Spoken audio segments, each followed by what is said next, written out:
What's up guys, welcome back to Twist Videos, and today I am playing Uncharted 4.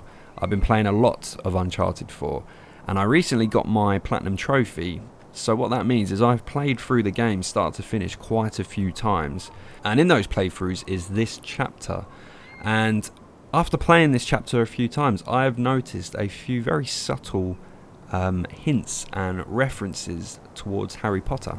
Now I know exactly what you're thinking. Just because it's set in Scotland and you're around a castle does not mean that there's going to be Hogwarts and Harry Potter references. And you know what?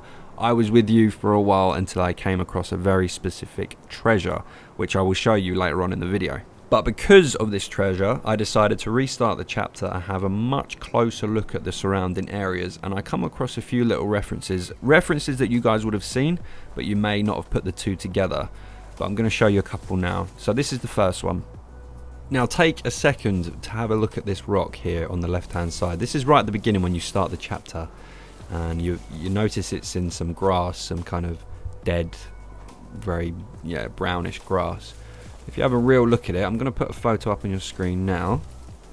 There you go. Doesn't that look like a snake's head? A snake in the grass. Now there is a large piece of fan fiction actually that's set in the Harry Potter universe, which is called Snake in the Grass.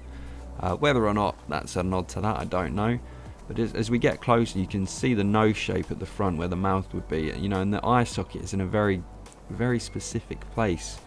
I know the right hand side of the rock isn't much, but if we look at it from this angle, doesn't that look like the head of a snake? Or even the head of a basilisk? Either one. And obviously the snake is a reference to Slytherin house, so there could be a few different ways that you interpret this one, but it is the shape and the eye socket which drew me to that one. But again guys, it could just be a complete coincidence and I might be looking too much into it, but let me know what you think. Now the next one guys is of course the castle. We've got two here. We've got the left hand one where all the explosives are going off. And then just over to the right hand side, behind some trees, we've got the other castle. Now this one is the one I'm going to focus on. If you see that very large tower, and then you've got that separate part of the castle on the right hand side, that's very, very similar to the layout of Hogwarts Castle. I'm going to put a photo up on your screen here as well. Right, so looking at these photos, they're all roughly the same sort of design. Obviously Hogwarts is designed so many different ways in each of the films, but the outside look tends to be very similar. So if we have a look at the Uncharted screen, you've got that tower in the middle amongst quite a large bulk of the castle, and that's the same on all the other photos as well. And then on the right hand side you have a gap, and then you have the rest of the castle with the two sort of spires. And obviously they're not going to do it exactly the same, but the general layout seems to be quite similar. You know, with the photos laid out here the way they are, you can definitely see the similarities. And there's nothing to say that there aren't a few Harry Potter fans working at Naughty Dog, so perhaps they put a little bit of a nod there just to show their appreciation. Exactly.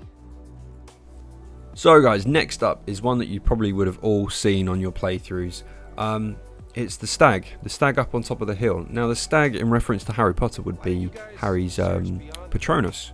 And very interesting that it's on the top of the hill, and also the light from the sun is beaming from the background towards you, almost giving it that illuminated kind of look and feel to it, which is what a Patronus charm is. It's just positive energy, which is very, very bright. So I thought that was really interesting.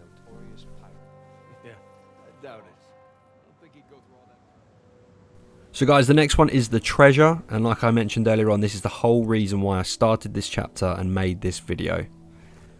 This is just before you advance into the next area, so you head up the left hand side and you jump up the bricks, and then you get to the top of the ruins, and on the left hand side is the treasure.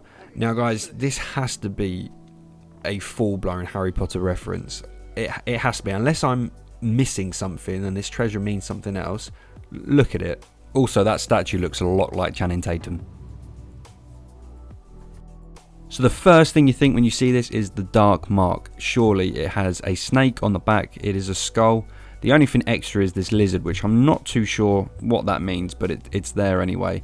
It's got all the same features of the dark mark. It really does. And if we turn it to the side, it even looks like Voldemort. It's got that very prominent brow, high cheekbones, and obviously no nose. With a little bit of skin, some hair on there as well, which, you know, nothing to do with Voldemort, but it it can't be a coincidence that on the Scotland level, with a castle that looks like Hogwarts, there is this type of treasure. It can't be a coincidence. No way. Obviously, it's arranged differently. The snake isn't coming out of the mouth, but the interesting thing, there's no front teeth. So if the snake wanted to, it probably could. So guys, that's it for this video. I really hope you enjoy it. Let me know what you think, because it could all just be a coincidence and those things were nothing to do with Harry Potter and there were no references whatsoever. It was just me looking into it far too much. But I don't know, I really think that some of those were a definite nod. But I want to know what you think, or even if you've done the same thing and you found more and I've completely missed a load of them. But I want you guys to let me know. But thank you so much for checking this video out, and I'll see you very, very soon.